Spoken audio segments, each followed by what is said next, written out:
I'll never forget walking into the hospital that day. My father's cancer had spread. There was nothing they could do but give him 6 months to live and send him home to die. I remember the doctor well. He was a kind man with a difficult job.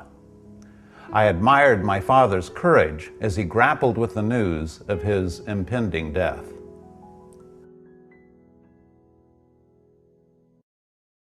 Years later, I met Mary Harrington. I was diagnosed with malignant melanoma. At that point, he gave me 3 to 6 months to live. How long was it before you started to notice changes?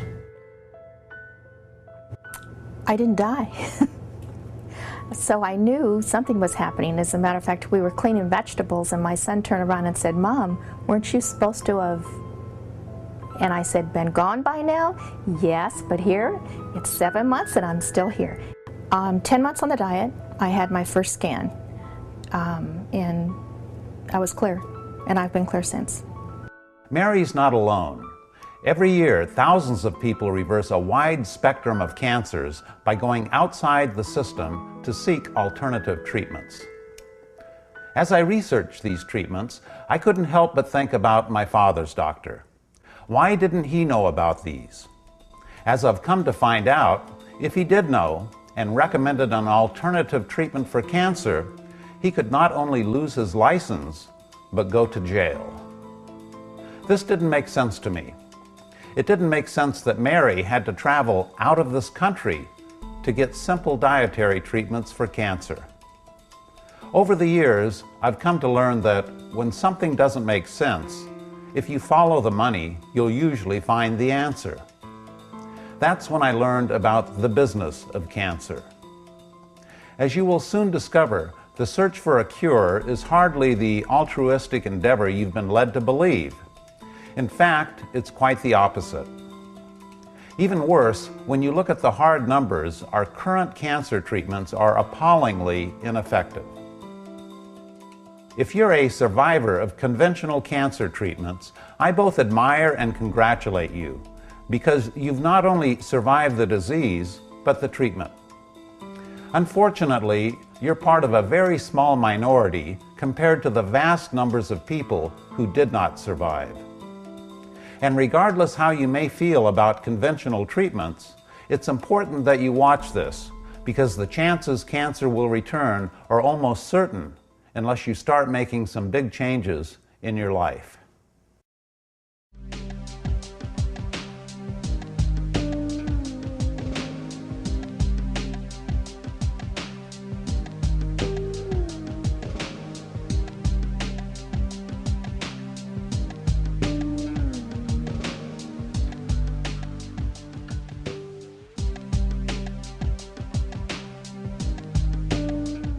Over the years, there have been a lot of false claims and promises about cancer treatments, from quacks, charlatans, con artists, and snake oil salesmen, all raising hopes of a cure for cancer. These quacks, once they get to a patient, anything can happen. Proper treatment can be delayed often until it's too late. This fake device claimed to cure cancer with tape-recorded music. The practitioner who used it was as big a phony as his device. Helped stamp out quackery. Mom, a quack is a quack, whether he comes from the South Seas or lives right here in the city. All he's interested in is taking money from people. But when it comes to taking money from people by making false claims, no one does it better than conventional mainstream medicine. A cure is just around the corner has been the standard public relations pitch used to pump money into the cancer industry. And it was as familiar to your parents as it is to you.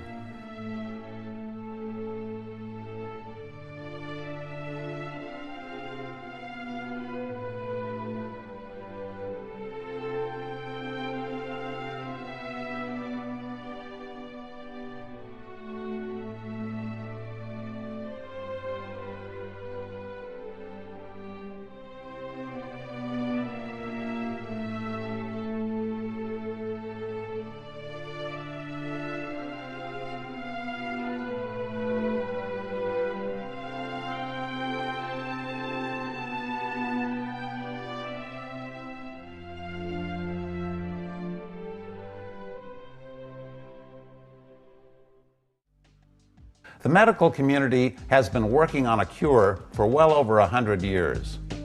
The war on cancer was simply a massive infusion of funds which ended up creating a bloated and ineffective medical bureaucracy. Some of those involved in the war saw this from the very beginning.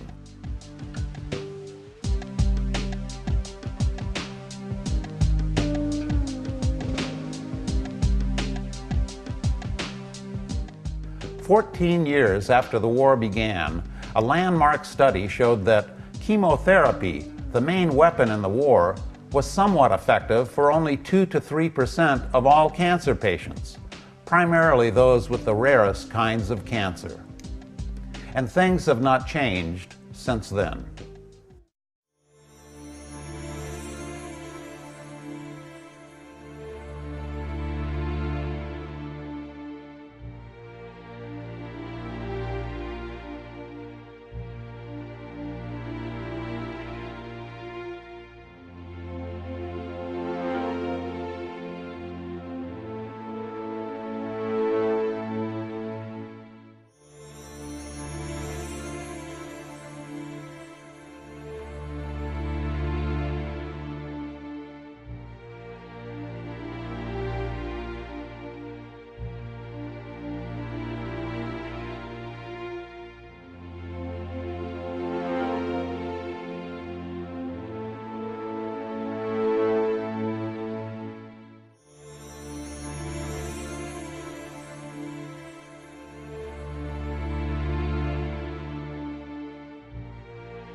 Here are the results of a study of every randomized, controlled clinical trial performed in the U.S. between 1990 and 2004, which reported a statistically significant increase in 5-year survival due to the use of chemotherapy.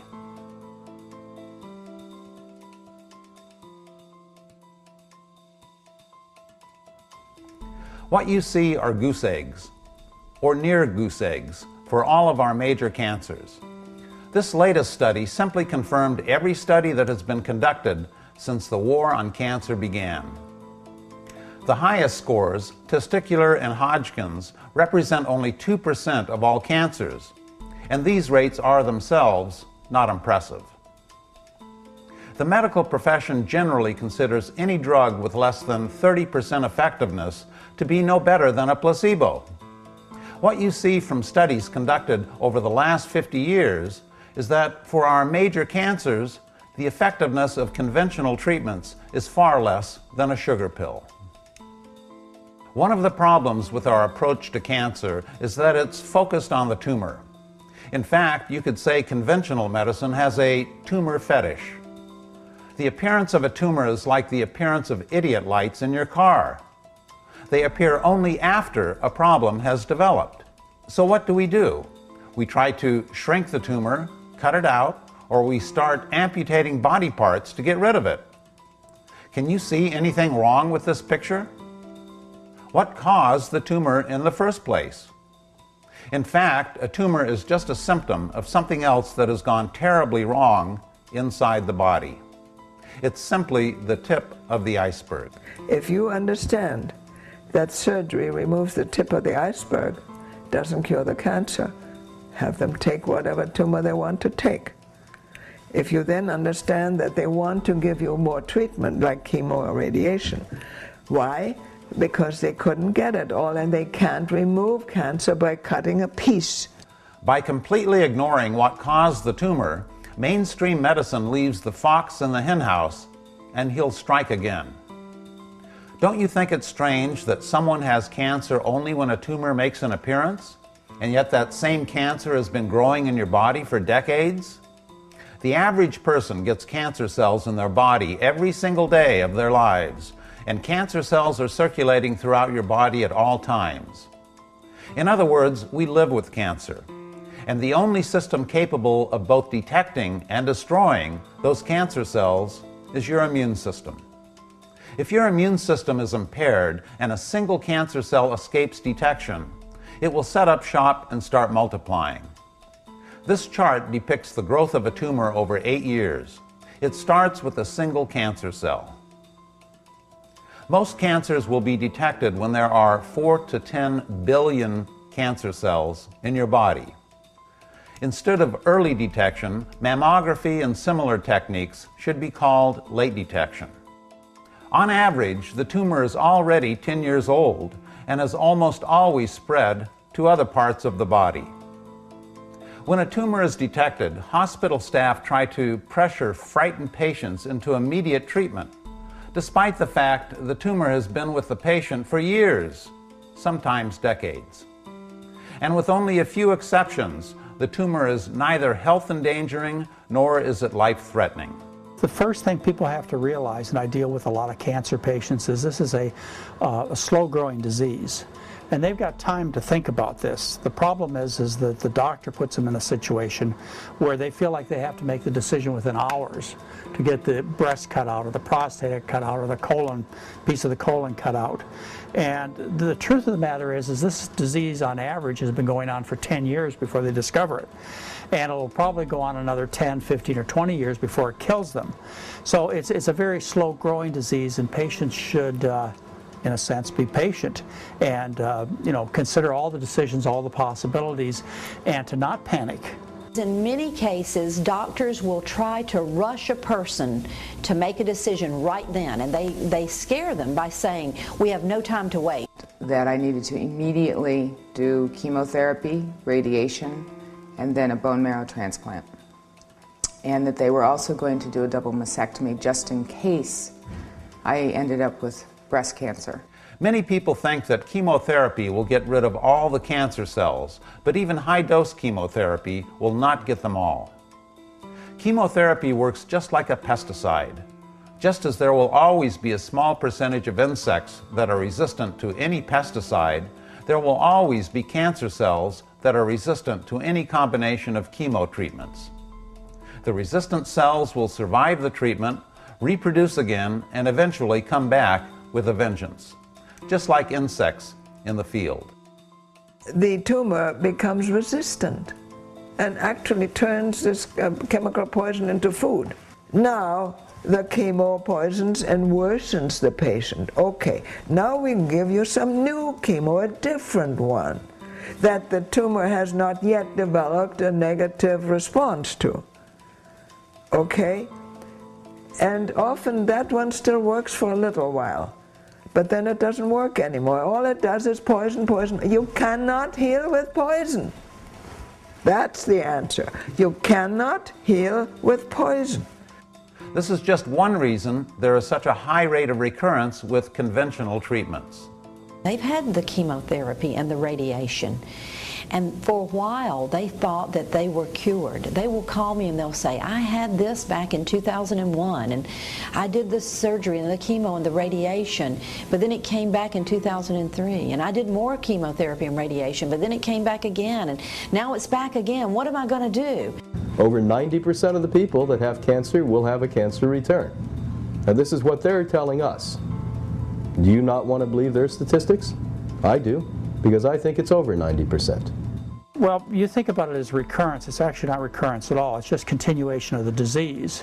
What happens, for example, you get breast cancer in the breast, within a matter of months, say, it's spread to other parts of the body. Well, the person, the doctor cuts off the breast and concludes that the cancer's all gone, but actually it's lurking in the lungs and the bones and the brain. It's just too small to detect at that time, and it continues doubling, we call it, growing, the doubling process, and then it shows its ugly head a few months later.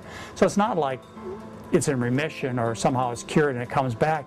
There's nothing that's changed. You've just dealt with, say, the breast, a local part, and there's still disease growing throughout the body, untouched by the present therapies. There is no toxin or combination of toxins that can kill all cancer cells. Only the troops on the ground can do that. Even in those few cases where chemo is somewhat effective in the short term, It greatly raises the chances of secondary cancers and other fatal diseases in the long term. The drugs used to treat cancer are some of the most toxic substances ever designed to be used on the human body. Chemotherapy devastates the immune system so much that cancer patients have died of the common cold. If an IV bag is spilled, it's classified as a major biohazard. Yet we inject this into our bodies and expect to be cured. In survey after survey, the overwhelming majority of oncologists have stated they would never take chemotherapy if they had cancer, or administer it to their families. And yet, the FDA has deemed these incredibly toxic drugs to be safe and effective, despite the fact that a common side effect is death. There's no legitimate doctor today that will not tell you that chemotherapy and radiation destroys the body and destroys the immune system. She went in operation on Monday. They shocked her with chemotherapy. 2 weeks later, she was dead. And they said that she had an overreaction to the chemotherapy. What the hell was that overreaction to chemotherapy? I mean, you know, people have different sensitivities to things. Why are they giving the crap in the first place? Why aren't they talking about that? But you know, she's now a patient. She's fearful. She's a very vulnerable person at this point in time. Really depressed and distressed of everything, and she's now just, she's just a pawn of the system.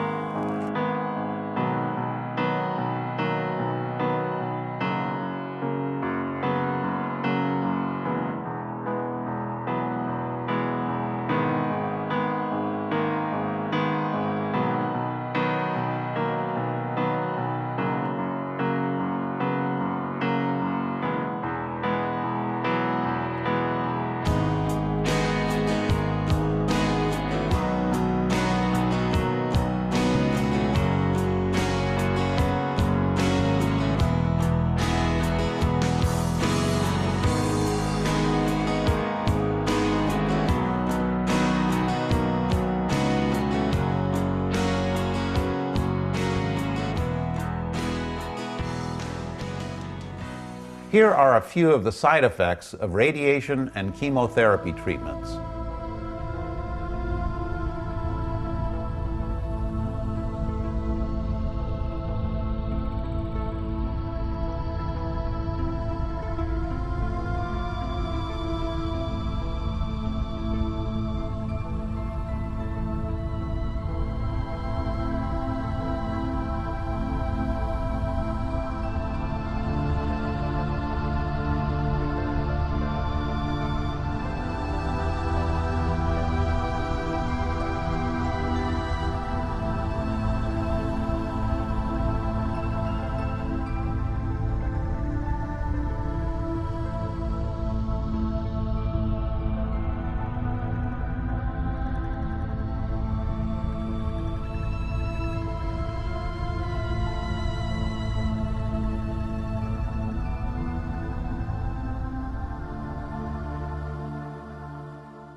If our standard treatments are ineffective against our major cancers, why do 60% of all patients receive radiation treatments?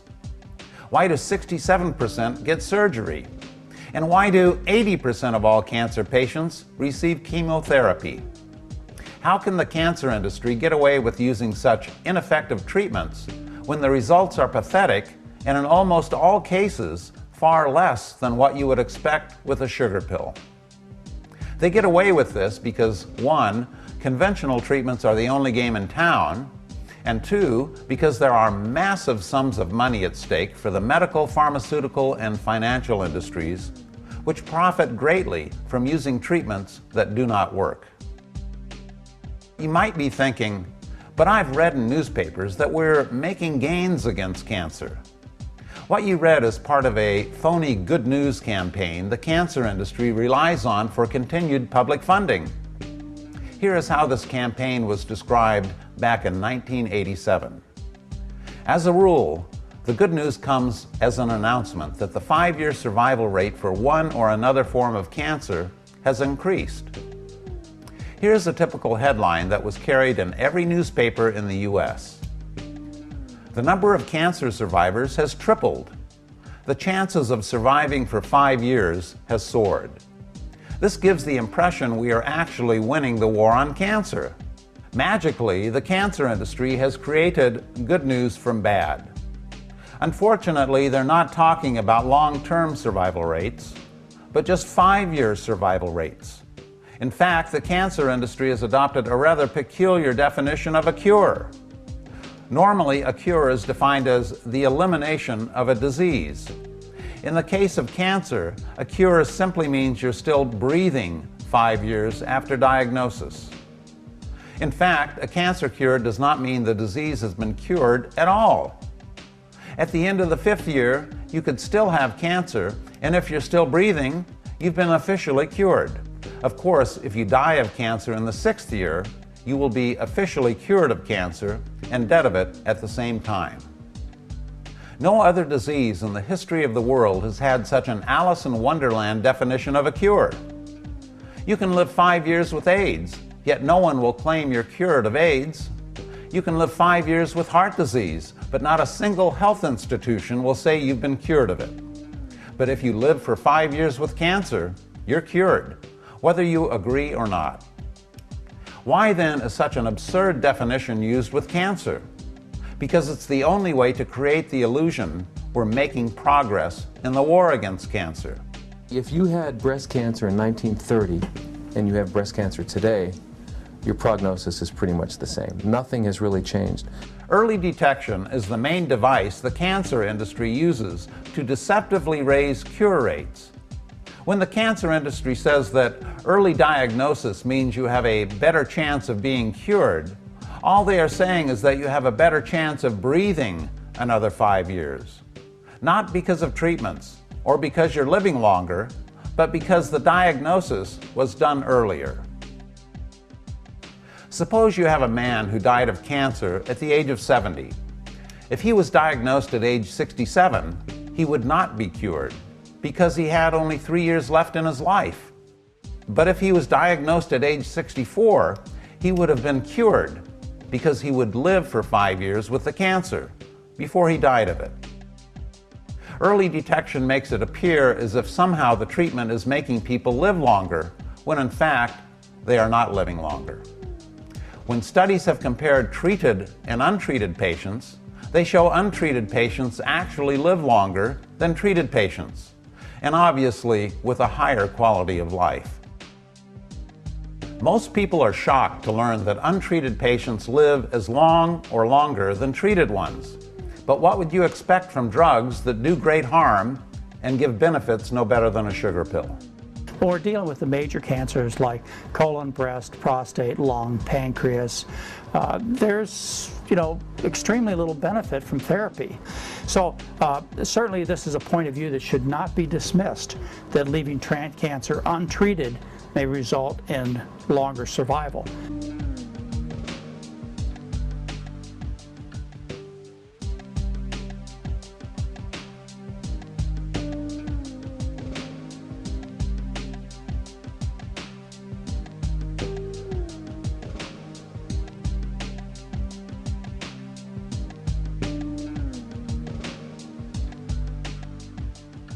Untreated patients also respond much better to natural therapies than treated patients. We get these terminally ill patients, if they're untreated, they respond a lot better. The body hasn't been poisoned with all the chemicals, and the bone marrow and the immune system and all the defenses haven't been poisoned or destroyed. You'll never go into conventional physician's office and have them tell you, well, listen, if you do nothing, you're actually going to live longer than if you get my treatments. They're just not going to say that. I can't tell you how many people have come in who now have a very large tumor, or it has now spread into their liver, and it was, let's say it started in their breast and now it's in their liver, and it's been 9 years, 10 years. And I said, what did you do? And they said, nothing, I just didn't want to do anything. Okay, well, that person would never have made it 9, 10 years. That person, most likely, if we look statistically at that person would have been dead probably way before 5 years. The people that refuse treatment at all come in much better condition than those that have gotten the treatment. In other words, conventional treatments only make a bad situation worse. Thus, the cancer industry has deceptively increased short-term 5-year cure rates through early detection, but have not made the slightest dent in long-term survival rates. The one major cancer where mortality rates have fallen significantly is stomach cancer, yet early detection and treatment had nothing to do with that. It was the declining use of food preservatives and other dietary factors that led to this decline, not treatment.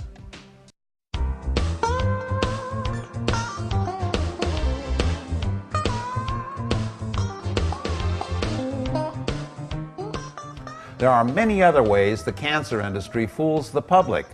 Let's look at a few. Say there were 100 people involved in a clinical trial of a new chemotherapy drug. Out of the 100, you expect 2 people to get breast cancer. But during the trial, after all 100 people were put on the drug, only 1 person got breast cancer, meaning the reduction in breast cancer was 1 person out of 100. This is called the absolute benefit, 1 in 100, or 1%. This is not good news for the drug company because 1 in 100 could happen by chance. But remember, 2 people were expected to get breast cancer, and only 1 got it. And 1 divided by 2 equals a 50% reduction. Through the magic of number manipulation, this drug can all of a sudden reduce your chances of getting breast cancer by a whopping 50%. This is called the relative benefit. It magically turns the 1% absolute benefit into a 50% relative benefit. I call these rubber numbers. Of course, there are other problems. Even though this drug may have helped only 1 person, its side effects greatly raise the risk of developing secondary cancers and other diseases in all 100 people. In other words, everyone suffered harm from the drug, yet only 1 person may have been helped by the drug, and that could have been purely by chance. This was a hypothetical example. Here's one from the real world. A few years back, there were headline articles reporting a 49% decrease in the incidence of breast cancer in women who took tamoxifen for 5 years. In fact, the 49% benefit is a relative number. The absolute benefit was only 1.5%, far less than a sugar pill. Even worse, tamoxifen has many serious side effects, just one of them being liver and uterine cancer. The drug Herceptin has been described as amazing and unprecedented, a wonder drug. It's even been called a cure for breast cancer. Drug companies claimed that clinical trials showed a 46% decrease in recurring breast cancer. In fact, the absolute benefit was less than 1%. The only thing amazing about this drug was the public relations behind it. It was recently reported that a new drug produced a 23% improvement in survival for lung cancer patients. But if you look into the study, the 23% improvement translates into a survival benefit of a whopping 2 months versus those not taking the drug. Parenthetically, another 5% were expected to die as a result of the treatment itself, which was characterized as within accepted limits. Recently, headlines carried news about a new miracle cancer pill that prolonged life by 44%.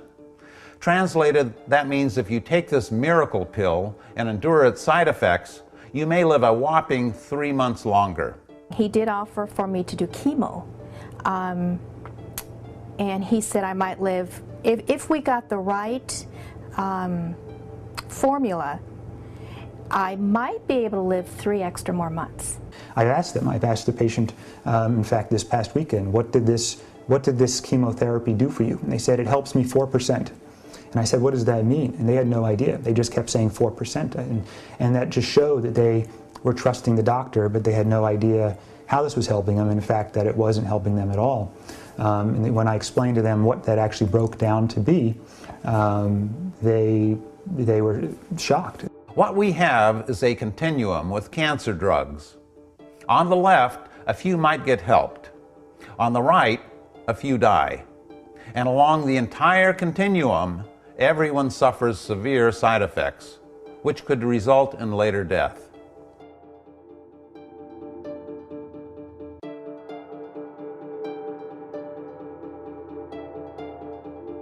The same rubber numbers are used with mammograms.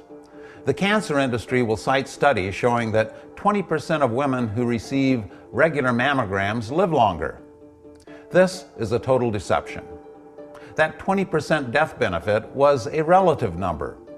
The absolute benefit is not even worth calculating, far less than 1%. The important question is, how are the death benefits of mammograms measured in real-world terms? A woman in her 40s may gain less than 3 extra days in her life. A woman in her 50s, less than 4 days. And a woman in her 60s, less than 9 extra days in her life. And whether those few extra days are due to early detection is another wild guess, because women who get regular mammograms are healthier in the first place than those who do not. The most extensive studies on the subject show that there is no benefit of any significance from routine mammograms. In fact, 2 noted researchers recommended the withdrawal of public funding for mammograms altogether. Mammography is not a safe procedure.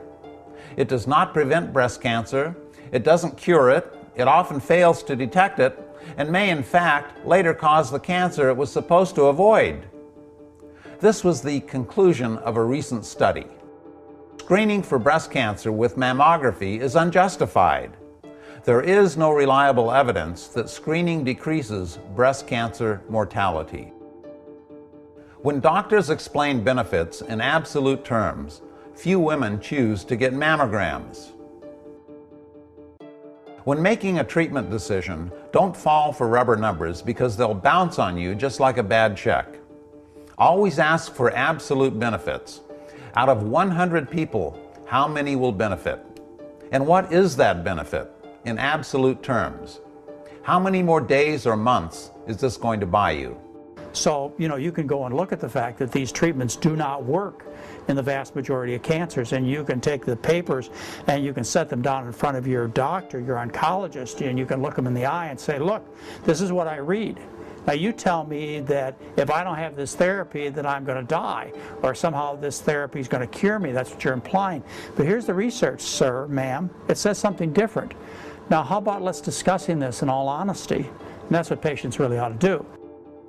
We have shown just a few of the many ways the cancer industry distorts statistics in order to show false progress and justify its cry for more government funding. The entire cancer industry thinks, talks, and breathes rubber numbers. And most doctors believe the manipulated numbers they feed to the public. Totally ineffective treatments are being called breakthroughs and miracles. And what's the patient get? A few more months of life and horrific, life-threatening side effects.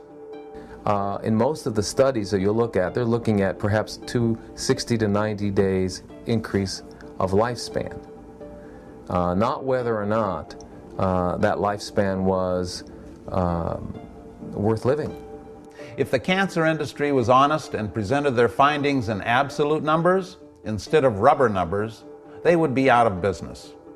I don't care what study or treatment of our major cancers you evaluate, if you look at absolute real-world numbers, the performance of the cancer industry is downright appalling. I've been in this business for almost 40 years, And the same therapies that I learned 40 years ago, they're using today. Basically the same radiation, the same surgeries, the same chemotherapies with a few additional drugs, and the results are still the same as they were 40 years ago, and that is that the patients are getting little benefit and a lot of harm. Rather than admit defeat, which is very hard for anybody to do, the medical business just continues to do over and over again the only thing it knows how to do. It's too hard to admit to a patient that you have nothing to offer them. And even though the science is absolutely clear on the limited benefits and the substantial harms of these kinds of therapies, doctors will not put the stop to it. In fact, I don't see anybody putting a stop to it because you have the added issues of ego.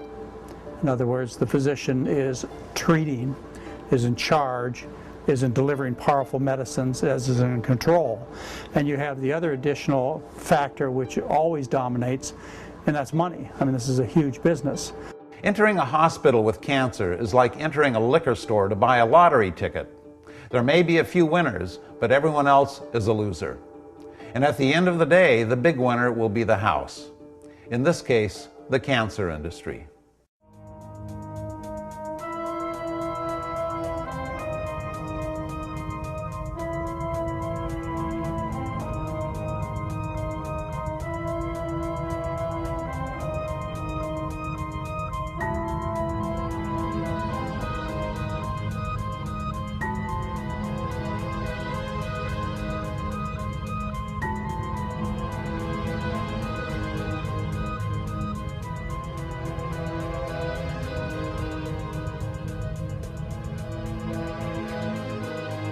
Don't you think it's more than a little strange that we're trying to cure cancer with cancer-causing treatments? Don't you think it's also strange that although surgery, chemo, and radiation are only effective in a very small number of cases, we use these treatments on the vast majority of patients? Have you ever wondered why these are the only main types of cancer treatments in this country? To understand how this situation developed, we have to briefly look at medicine back in the early 1900s. At that time, doctors were poor, had a low social standing, and as a profession, had the highest rate of suicide. There were two opposing approaches to medicine, homeopathic and allopathic. Homeopaths practiced a natural, non-toxic therapy designed to boost the body's own healing powers, whereas allopaths were known for using toxic, unnatural treatments and trying to effect a cure. One of the best-known allopathic treatments was bloodletting, which had been practiced for centuries. One of the more famous cases involved George Washington, who had come down with a bad sore throat one night. To help relieve George of his symptoms, his doctors drained half the blood in his body during the course of the night. That didn't help, so they had George swallow 650 milligrams of mercury, giving him, in effect, a fatal dose of heavy metal poisoning. George Washington died the next day. He was killed by some of the best allopathic doctors in the country, who were treating a case of strep throat. By 1900, much of the public had had enough of these unnatural treatments, and homeopaths were stealing patients away from allopaths at an alarming rate. Around this time, the American Medical Association was formed as a doctors' union to counter the growing power of homeopaths. As a prominent member of the AMA stated, "We have never fought the homeopath on matters of principle. We fought him because he came into our community and got the business." The AMA set out to destroy homeopaths and other competitors. They began branding them as quacks while harassing and slandering them. Backed by big business, which smelled money in allopathic treatments, allopaths were able to change medical school curriculums, graduation requirements, and licensing laws to favor allopaths and drive out any competition. The allopaths emerged as the victors, not because they had better medicine, but because they had made alliances with key business interests, which saw that fortunes could be made with new emerging allopathic medical practices. The development of anesthesia and infection control meant a boon to surgery, and financial interests started investing in hospitals and medical schools. The advent of synthetic drugs meant fortunes could be made because, unlike natural remedies, synthetic drugs could be patented, which brought investors flocking into the pharmaceutical field. Anxious to capitalize on this, the AMA was quick to grant its seal of approval to any drug that was advertised in the AMA Journal. As a result, their advertising revenues soared. Coupled with ads from the tobacco industry, the AMA Journal soon became the most profitable publication in the world. In other words, conventional allopathic medicine's rise to power was due to the drug and tobacco money behind their medicine, not the patients they could heal. And it was profits, not proven medical benefits, that was behind the adoption and widespread use of surgery, radiation, and chemotherapy treatments for cancer. In order to police their marketplace, anyone who tried to practice any non-allopathic form of cancer treatment was quickly branded a quack and put out of business. During the course of the last century, the AMA, aided by the Federal Drug Administration and others, closed down hundreds of facilities which were using promising but non-allopathic cancer treatments. In fact, several treatments had cured thousands of patients.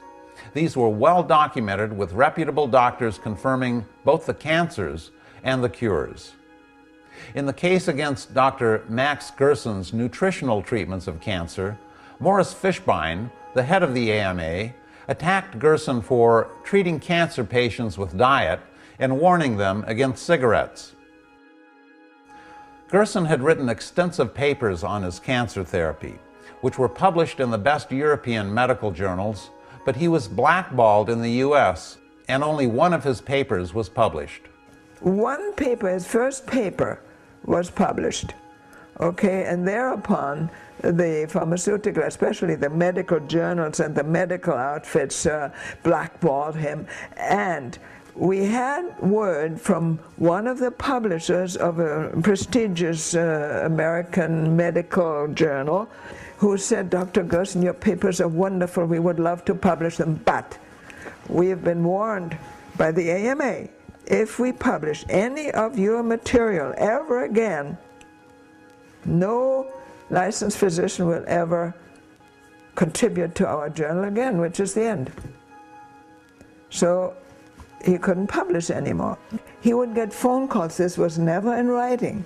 He would get phone calls from other doctors, and they would go something like this: well, Dr. Gerson, we know you cure cancer, but what would we do with all our expensive equipment and all our expensively trained surgeons and doctors and nurses? What would we do with them? We throw them in the Hudson just when we give them fruits and vegetable juices? We can't do that. There's no money in it. Gerson got as far as presenting 5 terminal cases that were completely cured of cancer to a Senate subcommittee. The proposal to support Gerson's research was narrowly defeated after heavy pressure from the medical lobby, particularly the AMA. So the American Cancer Society can condemn the Gerson therapy, yet they have never investigated it. Correct. What they do, though, they claim that they have. They claim that they have in their records, you know, and they footnote it and so on, report from so-and-so. For the freedom of information, we requested that report. It doesn't exist. They're lying, as usual. They're lying. They don't have a report. They don't have an investigation. They claim they do. In journals by the AMA, they too claim that they have investigated Gerson patients, and they, on the contrary, were in pitiful states of malnutrition, right?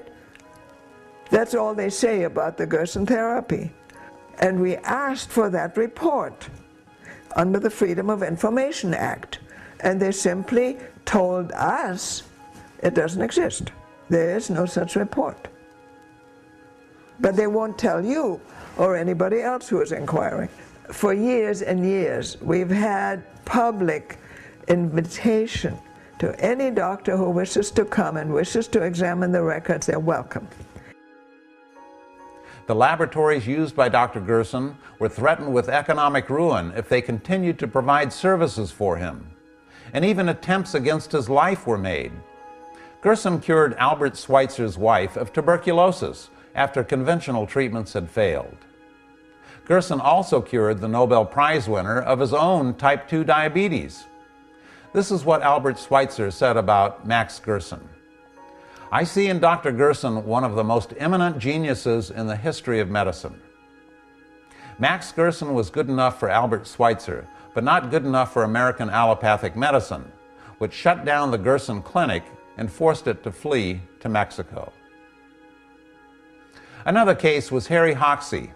Some officials in the AMA and FDA admitted the Hoxsey treatment, which was concentrated antioxidants from plants, could cure some forms of cancer. A federal judge ruled Hoxsey's therapy was comparable to surgery, radium, and X-ray in its effectiveness without the destructive side effects of those treatments. Judge W.L. Thornton ruled, "I am of the firm opinion and belief that Hoxsey has cured these people of cancer. Hoxsey has been done a great injustice, and articles and utterances by defendant Morris Fishbein were false, slanderous, and libelous." But Hoxsey represented a threat to the allopaths, so the AMA first tried to buy him out. When that failed, they brought in the FDA and shut down his facilities, forcing the operation to also flee to Mexico. Gerson and Hoxsey are just two early examples of promising cancer treatments that were forced out of business, indeed out of the country, because their natural treatments threatened the cancer industry. Since then, hundreds of promising cures have met the same fate. The war against quackery was not intended to eliminate incompetent doctors, but to eliminate alternative treatments in order to dominate the marketplace.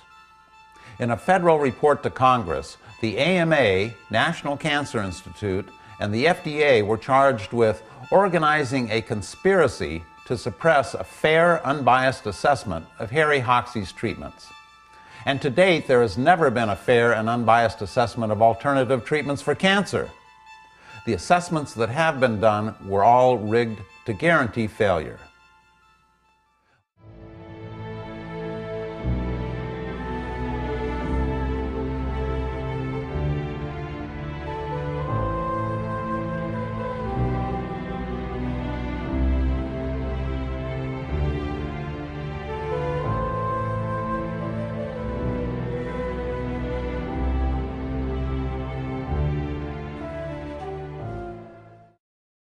Morris Fishbein was the AMA's most zealous quackbuster. Fishbein originally wanted to be a clown, but instead decided to attend medical school. His definition of a quack was someone who pretends to medical skills he does not possess. Given the fact Fishbein failed anatomy in medical school, never completed his internship, and never practiced a day of medicine or treated a single patient in his entire career, Fishbein himself turns out to be the ultimate quack, and by his own definition. Since it was founded, the AMA's unspoken mission has been to eliminate competition to conventional allopathic medicine. So it comes as no surprise that it has been sued 4 times for antitrust violation. In one case, the AMA's goal was to completely eliminate the chiropractic profession, despite the fact that for over 40 years the AMA itself had shown that chiropractic was effective. The AMA was convicted in federal court, along with the American College of Surgeons and the American College of Radiologists.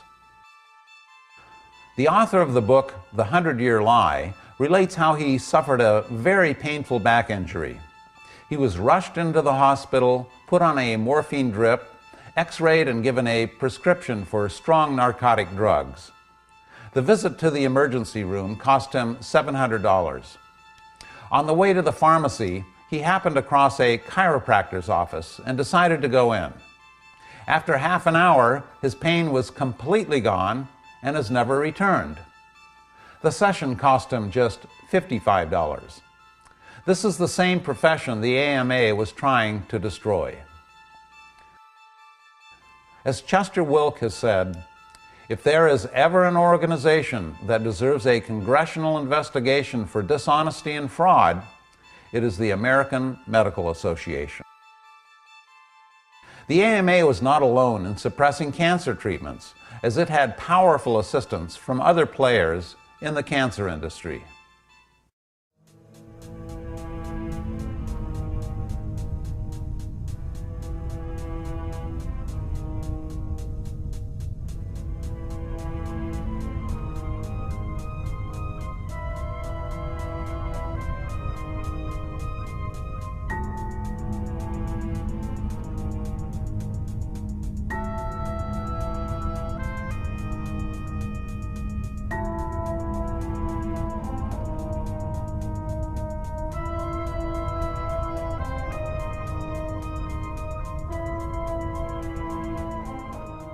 The American Cancer Society was formed with the backing of John D. Rockefeller, and it has functioned as a mouthpiece for the cancer industry, not the public, ever since.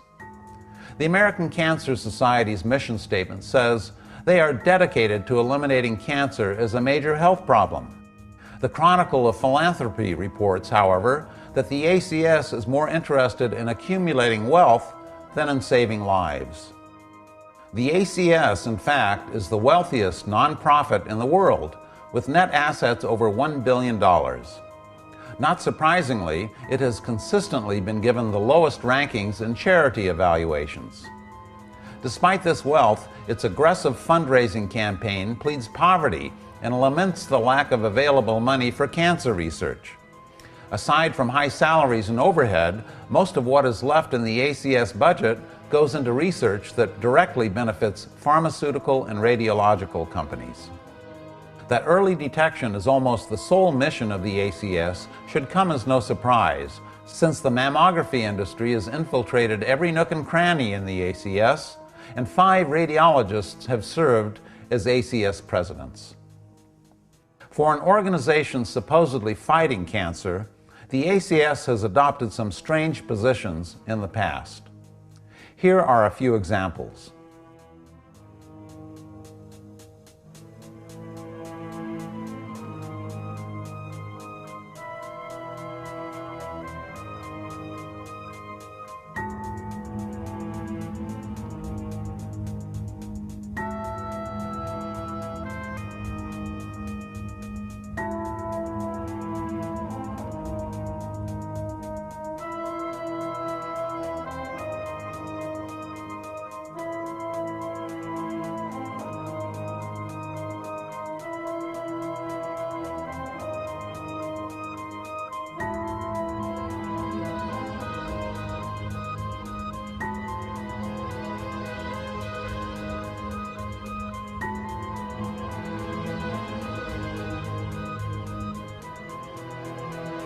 Now, why would an organization supposedly fighting cancer support such positions? Because it has conflicts of interest.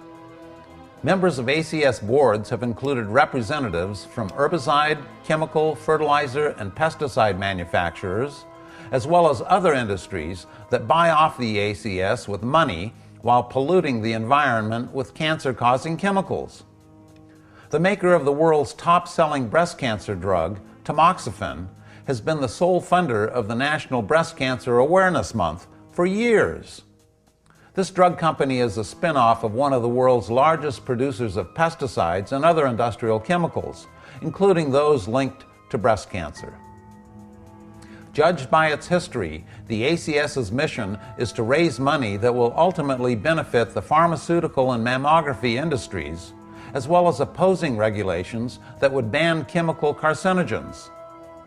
Cancer is big business, and the ACS's main role, from the time it was formed by the Rockefeller Group, is to support private industry, not patients.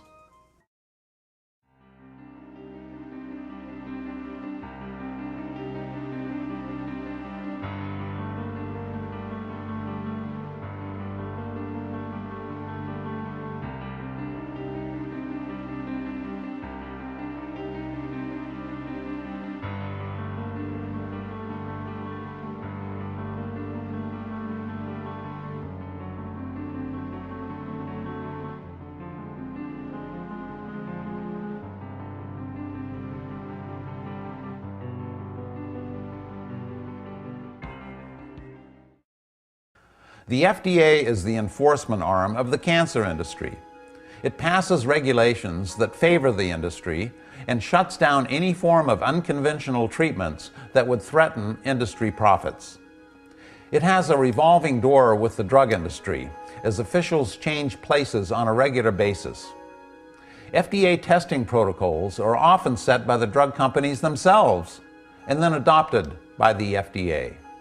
This is because half of the FDA's funding comes directly from the drug companies it is supposed to regulate. Here is one of the FDA's regulations that was obviously designed by the drug industry. Only a drug can cure, prevent, or treat a disease. By this regulation, natural substances cannot cure diseases because only drugs can do that. To look at it another way, only unnatural allopathic substances can cure diseases. And if you claim a natural substance can cure a disease, the FDA can and will shut you down. Although the FDA has approved over 40 highly toxic patented cancer drugs, it has yet to approve a single non-toxic cancer therapy. Why? Because natural cancer therapies are not profitable because they cannot be patented. In other words, only profitable treatments can cure cancer. In fact, only profitable treatments can cure any disease. When natural treatments score solid cancer successes and show promise, they are seen as competition and are dismissed as dubious quackery. Phony tests that are rigged to fail are conducted, and these non-toxic treatments are then shown to be worthless. When an extremely toxic but potentially profitable drug can show only marginal rates of success, it will get FDA approval and easily enter the realm of acceptable treatments. Here are the major players in the cancer industry. At the top are businesses that have an interest in making profits from cancer. The players below are there to support and maintain these businesses. The cancer industry buys off politicians through campaign financing. In turn, politicians pass legislation favorable to the cancer industry, while exerting influence on the FDA, which passes regulations favorable to the cancer industry. Research funded by public money is also handed over to the pharmaceutical companies at no cost. And personnel shuffle between private firms and the government to make sure the cancer industry is well served. Every dollar that flows from the top down is repaid many times over in legislative, regulatory, and research benefits for the cancer industry. This is the result of the marriage between allopathic medicine and business early in the last century that has resulted in the corporate takeover of medicine. As a result, the war on cancer is focused on lucrative treatments that generate billions in corporate revenue, while lip service is being given to prevention. The primary mission of the ACS is to encourage people to get early screening. This gets them into the system sooner and generates more revenue for the cancer industry. Early detection, in other words, is simply a recruitment tool. Each patient is worth, on average, $500,000 to the industry, and the goal is to convert patients into long-term profit centers. This is why surgery, radiation, and chemotherapy are grossly overused, despite their ineffectiveness. And the cancer industry justifies it by the use of deceptive rubber numbers. The American Cancer Society and other players know the difference between relative and absolute numbers, and they should be ashamed of themselves for deliberately deceiving the American public that supports them. Instead of ensuring that the best cancer therapies are available for the American public, the cancer industry has accomplished just the opposite. They have limited the choice of cancer therapies to the worst and most dangerous treatments ever to visit the human body. And they have made any other treatment illegal. There are laws which specifically criminalize the idea of treating cancer with anything except radiation, surgery, or chemotherapy. And if a doctor or health practitioner dares to do such a thing, the law says he will lose his license, he will go to jail, and he pays a $10,000 fine. Now, What's criminal about it is this. A large percentage of cancer patients have been treated, and while they get some temporary relief, the tumors come back, the cancer comes back, they get worse and worse, and the doctor is not allowed to try anything except the things that have failed. In other words, they're condemned to death. That's criminal.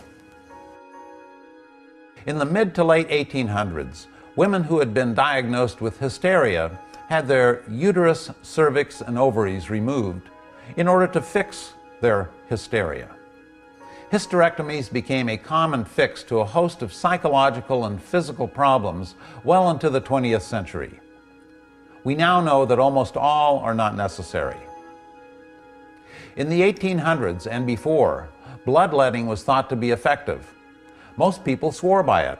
They recovered from the treatment and became healthy, just as people recover from cancer treatments today, despite the fact they do little good and inflict great harm. We now have a situation that looks very similar to past medical practices. Old, outdated, and ineffective tools are being overused simply to generate profits. Today, toxic drugs no better than sugar pills are being hailed as miracles, while effective natural therapies are banished from the medical landscape because they are not profitable. The reason we have no cure for cancer is because corporate medicine will not allow it.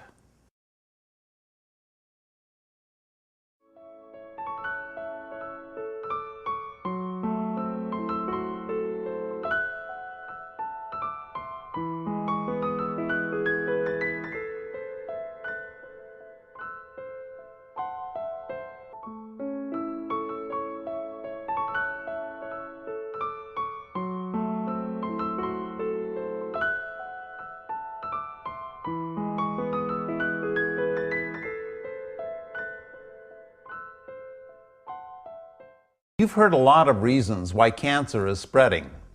Let's look at some of the major arguments. Number one is that we're getting older, so cancer is inevitably on the rise. You hear on the news that we're living 20 years longer than people did in 1900. But that statistic is wrong because it includes infant deaths, which were very high in the early 1900s, and brings the average way down. Let's take a simple example using just two people. The first person lived to be 90 and the other lived to be 70. Taken together, their average lifespan would be 80. Now take two other people. One lived to be 90 and the other only lived to be 1 year old. Taken together, their average lifespan is just 45 years old due to the inclusion of the infant death. The correct way to compare longevity is to look at people who lived to be at least 65 in 1900 and today. In fact, we're really not living that much longer than people did in 1900. Yet only a small fraction of people died of cancer back then, compared to today. If you look at Okinawans, who are one of the oldest populations in the world, their cancer rates are extremely low compared to ours. But if they migrate to the U.S. and adopt our diet and lifestyle, they soon have the same rates of cancer that Americans do. In other words, getting older is not the reason for our explosion of cancer. Another argument commonly made is that environmental carcinogens are the cause of our cancer epidemic. But that's not true either. The low rates of cancer in Okinawa, for example, cannot be explained by a lack of environmental pollutants, as Okinawa is heavily industrialized and polluted. Don't get me wrong, environmental pollutants can cause cancers. As one author said recently, if we were cannibals, our meat would be banned from human consumption. Yet despite this pollution, only about 5% of our cancers are caused by environmental carcinogens. All you have to do is look at Okinawans, Seventh-day Adventists, or other groups who live among the pollution yet have very low rates of cancer. Another source of cancer-causing agents is medical radiation. One expert has estimated that 75% of the incidence of breast cancer is caused from medical radiation.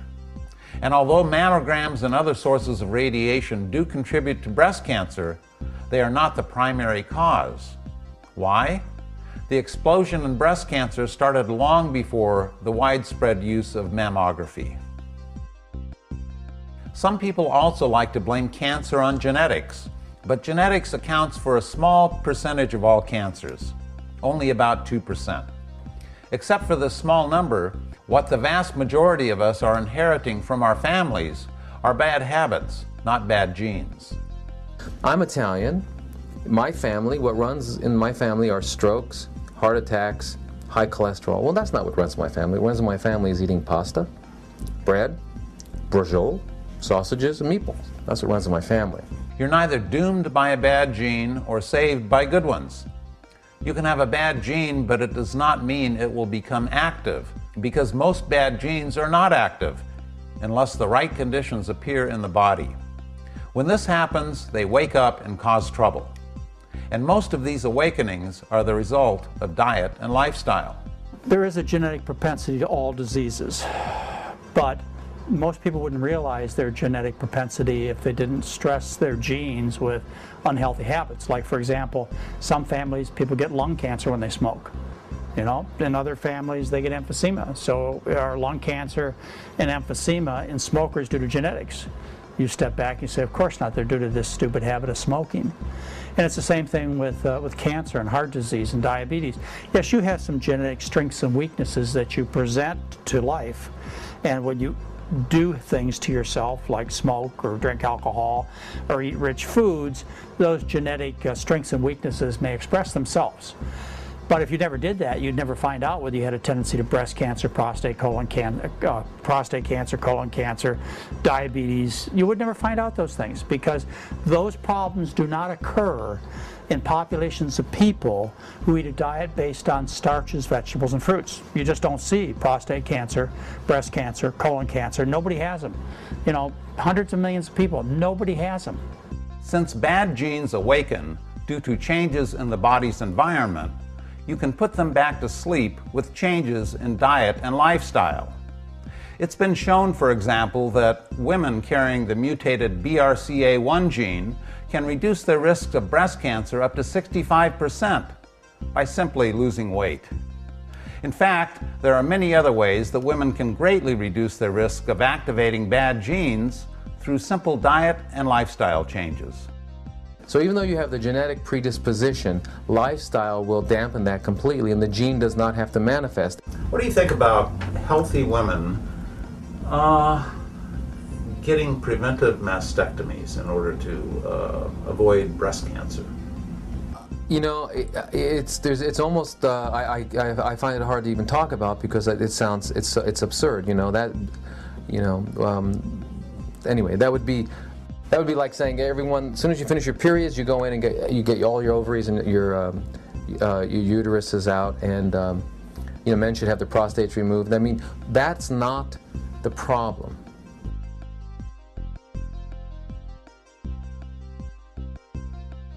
What a strong family history suggests is a history of bad diet and lifestyle that awakens this gene. All of us, I'm sure, we have a few genes that we'd rather not have. Either because we were born with them or because they were corrupted during our lifetimes by being exposed to certain agents. So we got a few genes there that could cause us problems. And they do cause problems. If we continue to fertilize those genes. In other words, going from the genes to the disease is a long process. RNA, protein, enzyme, so forth. That's a long process there. That's the expression period. That's where nutrition operates. Protein and other nutrients sort of working together. They actually control the expression of mischievous genes, I say. Genes that might give rise to cancer, genes that might give rise to heart disease, genes that might do this, that, or something else. And we all got some of these kind of genes, that raise our vulnerability to those kinds of diseases. If we accept the idea that we've all got some genes that that might cause us some difficulties, if in turn we then turn around and don't fertilize those genes, with the wrong kinds of nutrients, the wrong kinds of foods, we're okay. We can keep them under control. Why did Japanese smokers have the highest per capita consumption of cigarettes in the world, and yet the lowest rate of lung cancer in the world? Why has cigarette consumption dropped sharply in the U.S., yet the incidence of lung cancer has not? Men now are smoking only about half the rate they were. That started some 20, 30 years ago. If smoking causes cancer, and only half the people are now smoking as they used to do, then therefore, this leading cause of cancer, that rates ought to be about half, right? And you would expect, even with the other source still creeping up, that lung cancer chunk alone ought to be dropping at more than 1 case out of 200. It's not. The numbers aren't, they don't square up. Why do a large percentage of lung cancers occur in people who never smoked? Why do we now have an epidemic of skin cancers, yet we spend most of our time indoors? Why was skin cancer uncommon before 1900 when most people were outdoors? Why are the highest rates of melanoma found in people who spend most of their time indoors? What these simple facts suggest is that something else is going on with cancer, something our current medical model does not explain, and in fact chooses to deliberately ignore.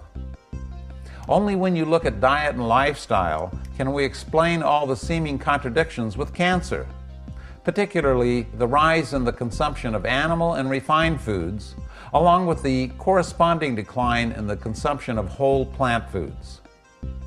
Throughout most of human history, whole plant foods were, on average, 95% of the human diet worldwide. Today, whole plant foods are just 7% of our diet. In other words, industrialized countries have turned the human diet upside down. It should be obvious that cancer would follow this radical change in diet. Here is a brief summary of the differences between plant foods, animal foods, and refined foods. When you look at the plant food column, every item fights cancer. Animal and refined foods, on the other hand, promote cancers.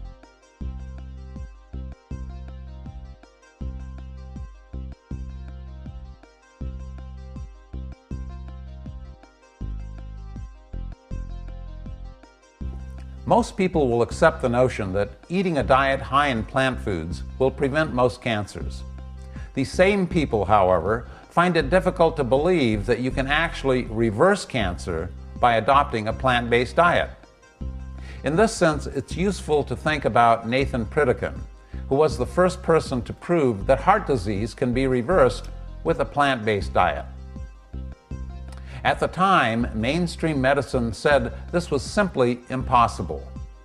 And after he reversed his heart disease, he was greeted with 20 years of skepticism and doubt by the medical community. So much so that he willed that his body be autopsied and the results published in a medical journal, which they were. His arteries were as clean as a teenager's. Through the work of doctors Dean Ornish, Caldwell Esselstyn, and others, it has now been proven 1,000 times over that Nathan Pritikin's heart disease reversal was not a spontaneous remission, but the result of adopting a plant-based diet. Yet despite this overwhelming evidence, hospitals have not switched to diet as the primary method of treating heart disease. Why? There's simply no money in it. Instead, conventional medicine continues to treat the symptoms of heart disease with ineffective stents, statin drugs, and bypass surgeries, all of which bypass the cause of the problem. Another case of treating symptoms is adult-onset diabetes. The American Diabetes Association will tell you there is no cure for adult-onset diabetes, which simply means there is no drug that will cure the disease. And yet, adult-onset diabetes is easily and quickly cured with a change in diet and lifestyle. So I don't really believe there are any intelligent people in the scientific community that have any doubt that type 2 diabetes is caused by the rich Western diet. I think everybody agrees with that. But what they don't do is they don't take the next step, which is say, okay, this is the cause of it, so what you ought to do is you ought to change your diet. They come in and get on this program, and in 24 hours, they have cut their insulin by half. On day number 5 or 6, they don't need insulin at all, ever again. Now that, when you hear about it, I know sometimes you may hear things like this and you think, that's impossible. How could that be true? You know, the doctor says this is incurable. You can't reverse it. It is not true. You can completely heal diabetes, and very, very quickly. In most cases, 5 to 7 days. We have a few cases that are particularly severe. It might take 2 weeks. We find in 5 to 7 days someone with type 2 diabetes, if they eat a 100% plant-based diet, uncooked, they're no longer on insulin. I haven't seen that not happen.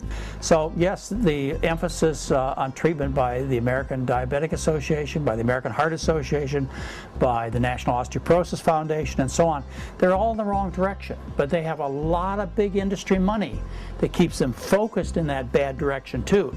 This didn't just happen by circumstance, by happenstance. This happened because there is an active flow of money that keeps them in the direction of drugs and not in the direction of good diet. You know, and it's not only cancer, but you know, I have people coming with lupus and multiple sclerosis and Parkinson's and chronic fatigue syndrome and schizophrenia and obesity and diabetes and arthritis and osteoporosis and on, all kinds of diseases, not just cancer. People with multiple sclerosis. I mean, some of them have even gone blind from these things, and we have reversed blindness from it. I've had people with MS that were debilitated. I mean, not to even be able to get up and walk on their own, completely healed. Parkinson's patients coming in on day 1, shaking so dramatically that they couldn't even hold their hand out to shake it. By day 10, steady as a rock. Lupus. People come in wheelchairs sometimes. I mean, literally cannot raise their arm enough to feed themselves. And within 10 days, they're up and out of that wheelchair and walking. You know, AIDS and HIV. I've got so many testimonies now. I had one gentleman come. His viral load for AIDS was over 103,000 when he started my program. In 3 months, his viral load had dropped to 3,030. In 9 months, they could not detect the virus in his body, and his T cells had gone all the way back up. So we hear all the time that AIDS is incurable. Well, if it's incurable, then how is it disappearing from the body?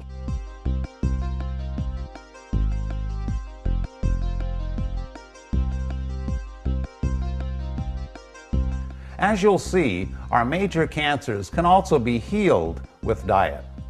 Just as drug companies and other vested interests have blocked curing heart disease, diabetes, and virtually all other chronic diseases with diet, they have also done everything they can to discourage using diet to cure cancer.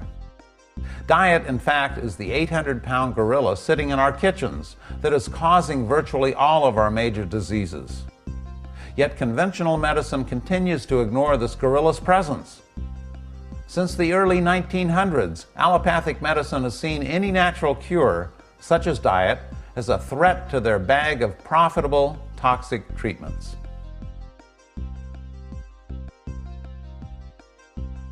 Our bodies cure cancer every day of our lives, and the difference between prevention and reversal is one of degree, not kind. In fact, the average American has 6 bouts with serious cancers during their lifetimes. That is, they actually reversed serious cancers 6 times in their lives without even knowing it. Those with healthy immune systems don't know about the battle their bodies are waging. Those with weakened immune systems will find out about these battles in the hospital. The foundation of a good immune system is diet. A good diet enables us to reverse cancer every day of our lives.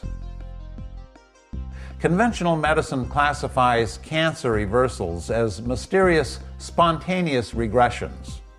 Yet, if you look into people who have made so-called spontaneous regressions, almost all had made major changes to a plant-based diet. According to conventional medicine, the rate of spontaneous remissions is so low, it is essentially zero. And yet, we see cancer reversals all the time in treatment centers, which use diet as the basis for cancer reversals. In other words, there are simply too many reversals going on in treatment centers to be spontaneous. In 1998, I was diagnosed with multiple myeloma. The options that I had at the time, she said that it was going to be chemotherapy and followed by a bone marrow transplant. I told her on my own I'm going to do research, and that's what I started doing and came here and did the program.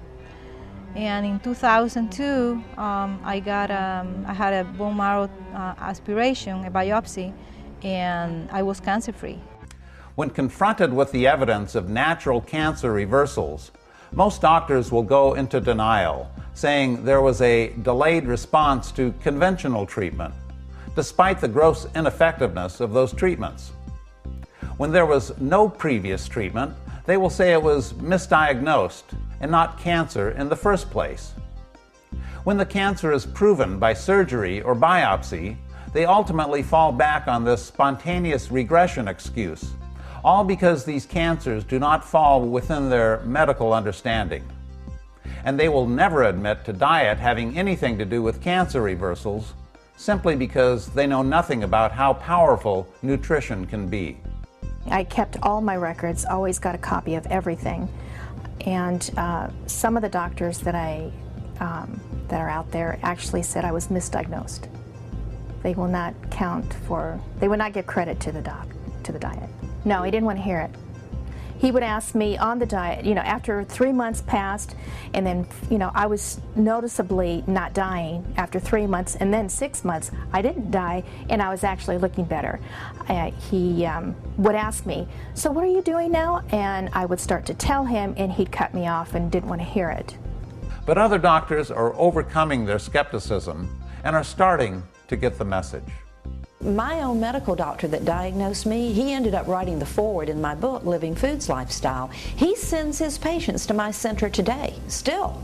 I've had many doctors come and take my course after they've had dying patients come to my center that they were convinced would never live, and then they've become intrigued. They usually arrive with their arms folded and, that scowl, they're looking like, I don't believe any of it and you've got to convince me. And I tell them on day one, I'm not here to try to convince you of anything. I'm going to show you what it is, and you have your own choice. You can believe it or not believe it. I'm not here to try to convince you to think the way that I think. But I ask them, how much nutritional training have you had? And when they really think about it, some of them will say an hour, 2 hours, maybe 3 hours at the most of their entire medical career. To be honest with you, the amount of nutrition training I receive that I would use today is close to zero, and that's what I'm spending a lot of my time doing, is relearning all of the important nutrition information that's out there. I stumbled across the nutrition aspect, and once I saw how well it worked, I couldn't do anything but follow that path because that's what really helped patients, and I finally saw them get better, which was not only exciting but rewarding. We got into the business to help patients get better, and we can't do that with the tools we were given in medical school. The underlying fundamental reason behind natural cancer reversals is diet. Pancreatic cancer patients were divided into 2 groups. The first group made no dietary changes, and 99% were dead within a year. The second group consumed a moderately healthy plant-based diet, and 52% remained alive. Over the course of 6 years, the more vegetables lung cancer patients ate, the longer they lived. The more vegetables colon cancer patients ate, the longer they lived. In 1993, the National Cancer Institute published the results of a study of women who had tested positive for breast cancer. They told half the women to continue with their typical American diets and asked the other half to change to a plant-based diet. After only 4 years, almost 40% of the women who stayed on their typical diets had recurrences of breast cancer. Not a single woman who changed to a plant-based diet had a recurrence of breast cancer. Women who simply ate flaxseed muffins had a reduction in breast tumors equivalent to those taking the toxic drug tamoxifen, and without any side effects. Women who switched to low-fat diets had their estrogen levels drop by up to 50% within a few weeks. Women with early-stage breast cancer who changed to a slightly healthy plant-based diet, combined with exercise, cut their risk of death in half. A change to a plant-based diet reduced the recurrence of cancer by 300% in stage 3 colon cancer patients. A change to a plant-based diet inhibited the growth of prostate cancer cells by almost 8 times compared to the control group. After changing to a full plant-based diet and not receiving conventional treatments, 82% of patients with stage 2 melanoma were alive 5 years after treatment began, compared to just 39% on conventional treatment, who did not change their diet. For stage 4 melanoma, 39% were alive after 4 years, compared to just 6% on conventional treatments, who did not change their diets.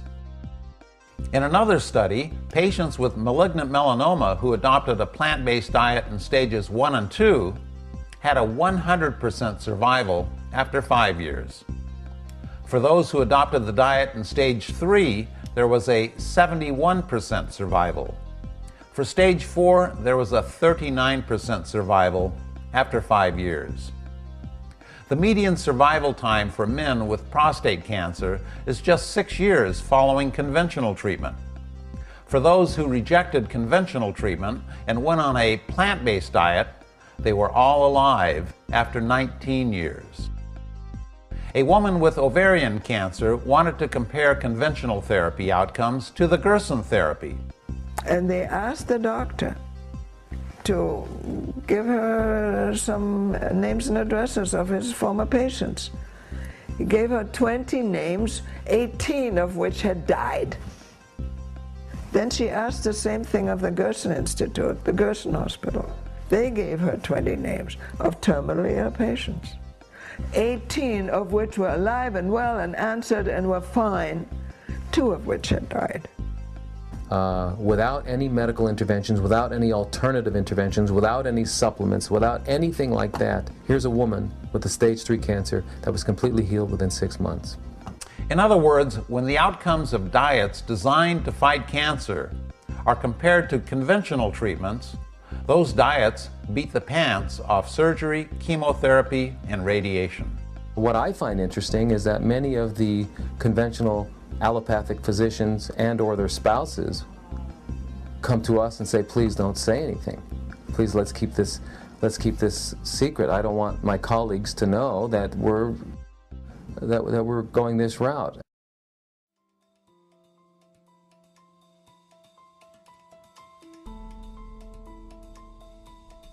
Americans practically worship animal protein, yet it is the strongest carcinogen we will ever encounter in our lives.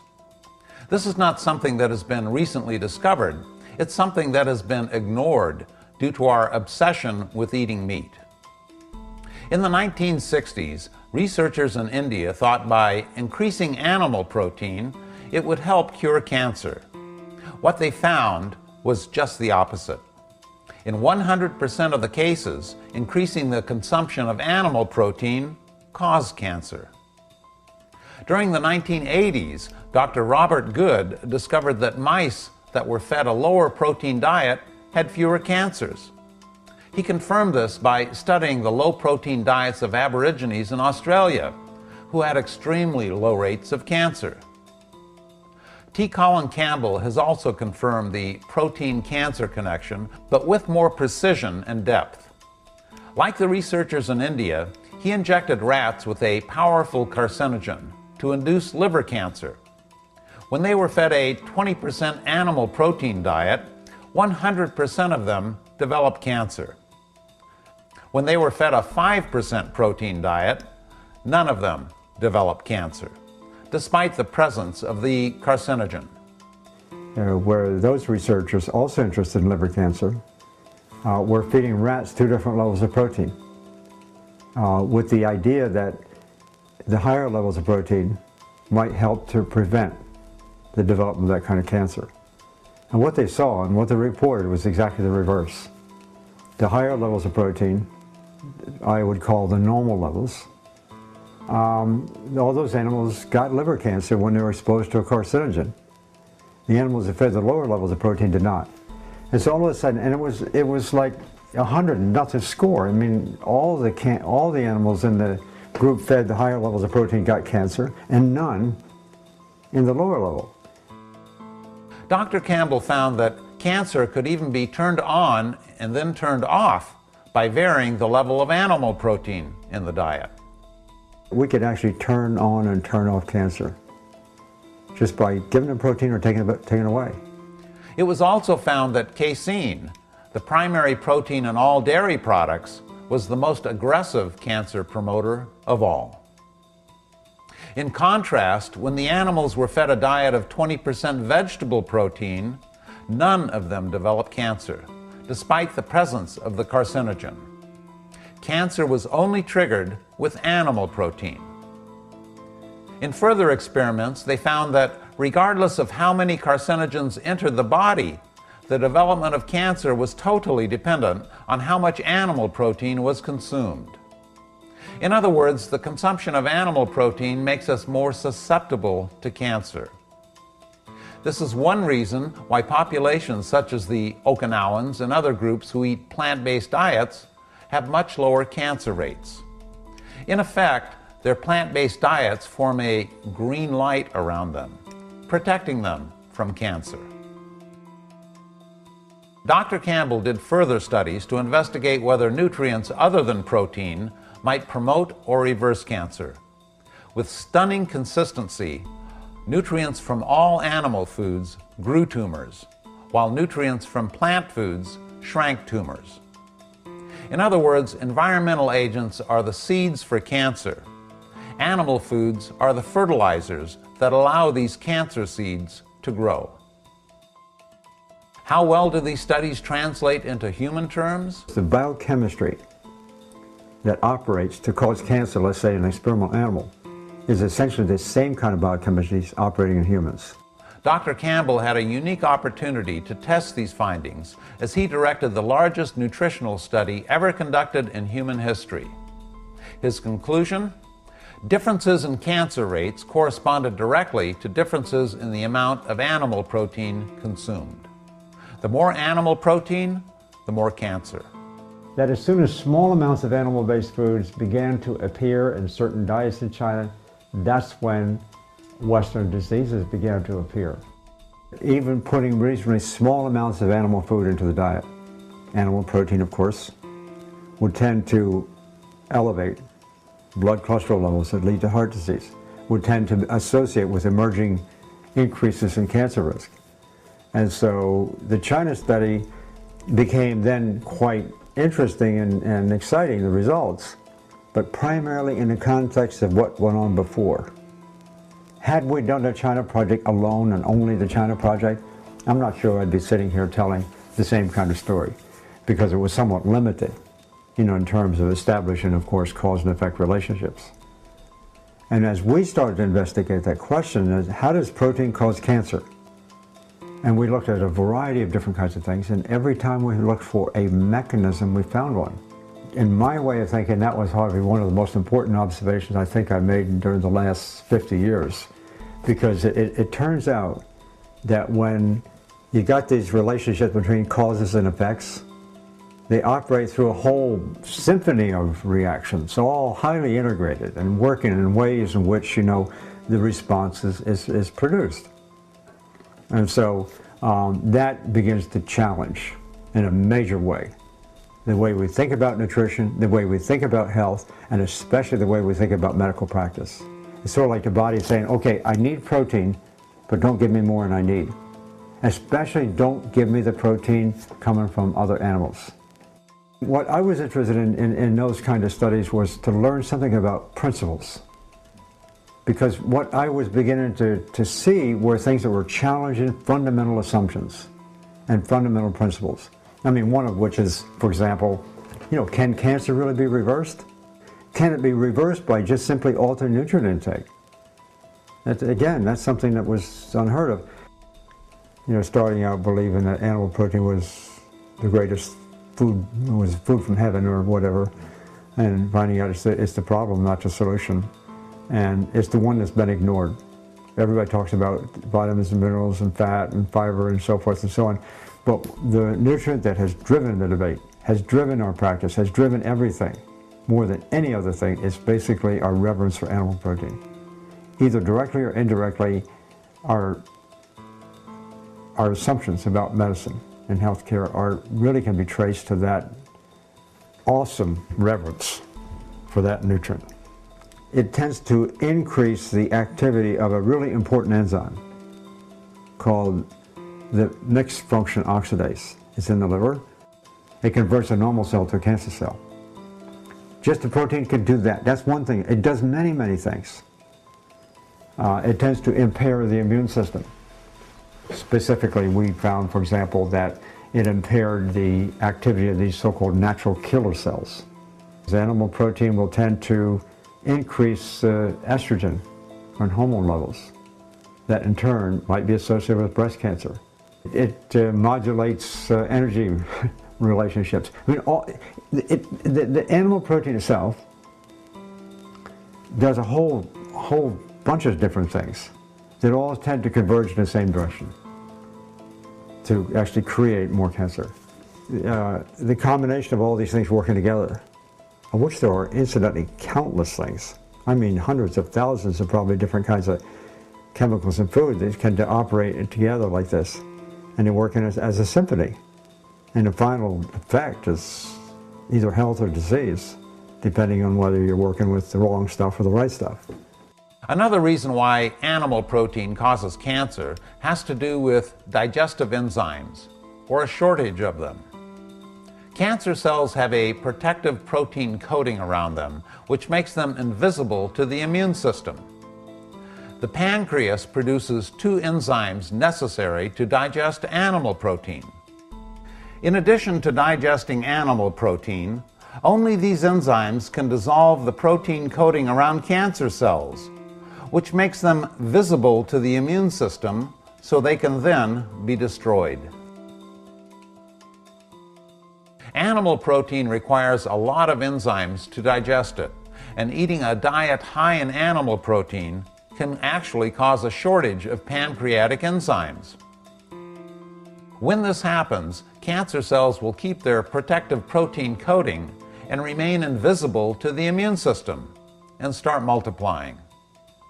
In contrast, pancreatic enzymes are not necessary to digest vegetable protein, so you can eat as much vegetable protein as you want, and the supply of enzymes available to unmask cancer cells will remain plentiful.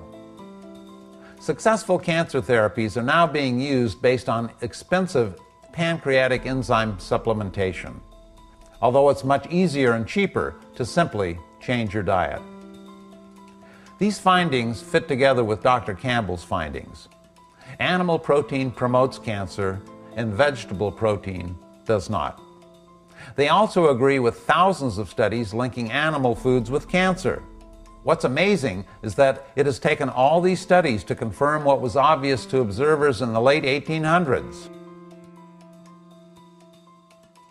The reason Japanese smokers had low rates of lung cancer is because their plant-based diets protected them by not allowing the cancer to be promoted.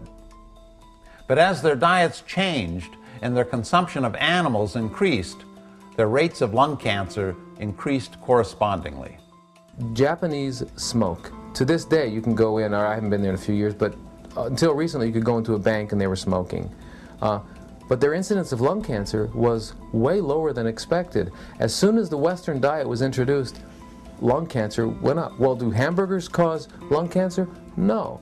But if you've planted the seed with tobacco smoke, the eating of the animal products will increase it. It's like fertilizer. So we find that the people who remain on a closer to a plant-based diet are the ones who have the least amount of cancer. If we look at Micronesia, Indonesia, the Philippines, and we look at people that have this much animal intake, have this much heart disease, this much cancer.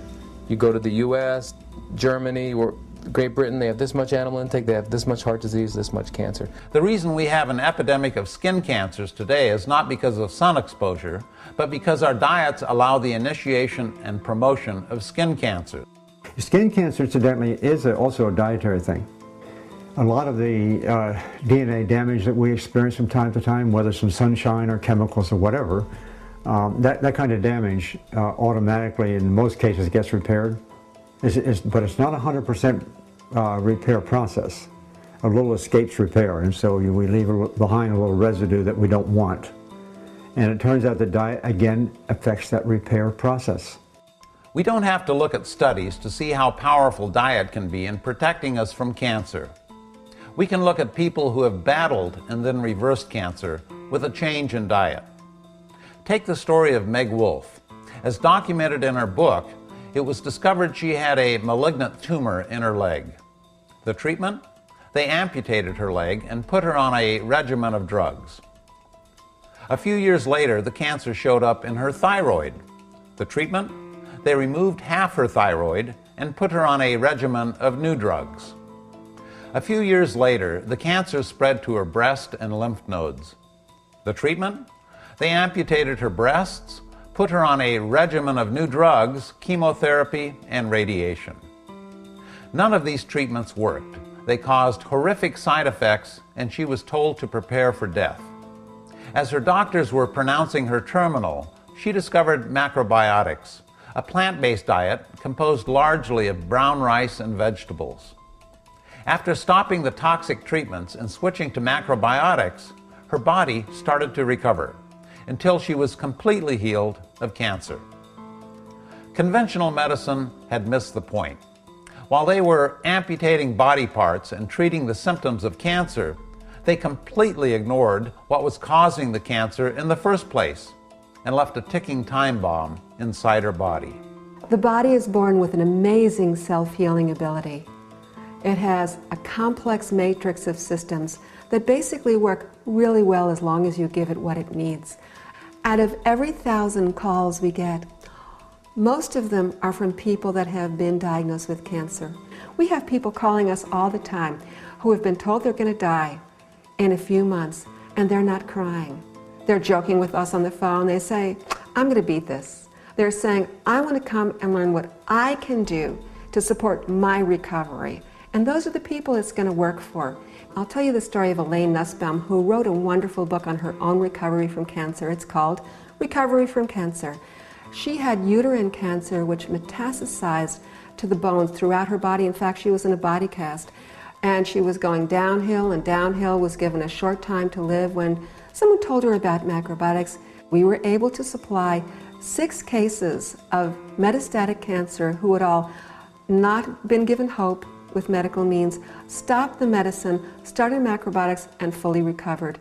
These were cases of pancreatic cancer, uterine metastasized to the bones, malignant melanoma, metastasized to the colon, all terminal cases. They all recovered. I came from a diet, a very gourmet European diet. I was diagnosed with rheumatoid arthritis. I started taking steroids for that. I was diagnosed with the fibromyalgia. I would have pneumonia at least once, if not twice a year. Chronic fatigue and lupus. Basically tested positive for all autoimmune disorders. After this had gone on for about 8 months, 9 months, I ended up in bed. I could not move at that point. I needed assistance to do just regular daily living. By the time I was 34, I was in massive pain all over my body. I got to a point where I couldn't shower because I was in so much pain. The water would actually physically hurt me. And they biopsied it and found out that I actually did have cancer. And they thought that it was non-Hodgkin's lymphoma. And they wanted to stage me. So they did a bone marrow tap. And after they had done that, and I went back to see the oncologist, she told me that I was stage 4, that it was in my bone marrow, and within 3 months I would be dead. My oncologist told me that if I didn't do any kind of cancer treatments, she would not put me on disability. So I was not put on disability. I met a friend who started coming to my house and making me macrobiotic meals. And within 6 days, after being in bed for 9 months, after 6 days I was able to get up and I took my first shower. It was the only thing I'd ever done that actually made me feel better instead of worse. Dr. Jane Plant was struck by breast cancer. She had a radical mastectomy, 3 further operations, 40 radiation treatments, and 12 chemotherapy treatments. None of these treatments worked. The cancer kept coming back, not just once or twice, but 5 times, and to different parts of her body. The last tumor was on her neck, and chemo was not effective. She then adopted a plant-based diet and specifically eliminated all dairy products. Within days, the lump started to soften and shrink. Within 6 weeks, the tumor was completely gone. She had cured herself of the disease. In 1999, in February, I was diagnosed with both breast and cervical cancer. My doctor told me I would die in 6 months to a year at the maximum. And then the doctor immediately said that I had to have surgery, chemotherapy, and radiation.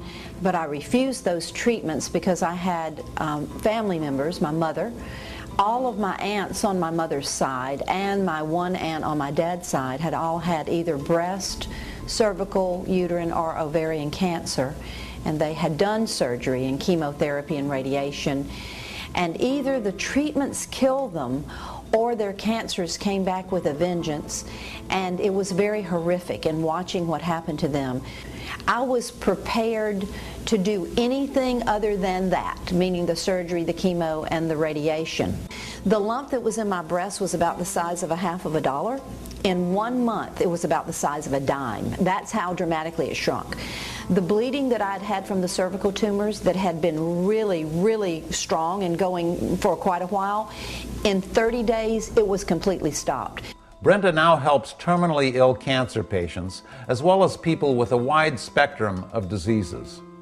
I've had lots of terminal, hopeless, incurable. This is what they tell me. They come and they say, I hear stories like this.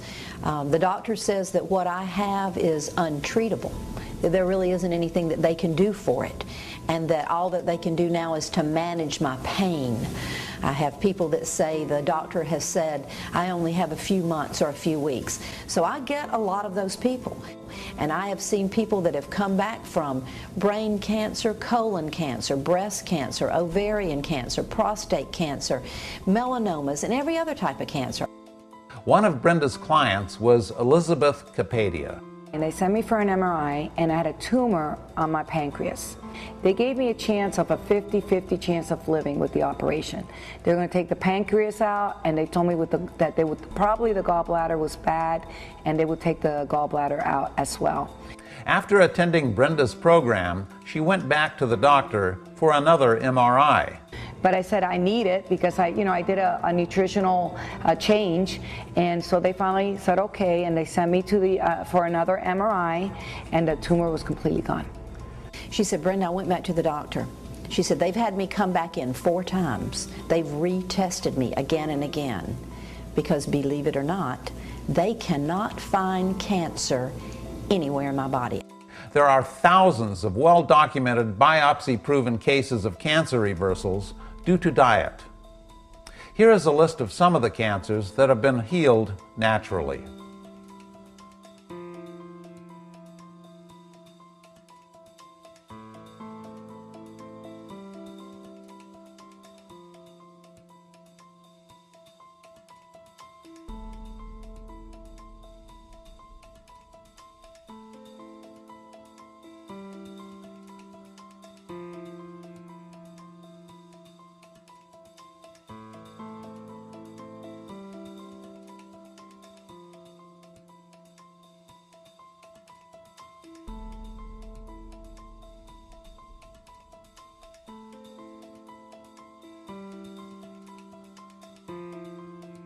People in the cancer industry, as well as the general public, are looking for a magic bullet drug that will miraculously cure cancer.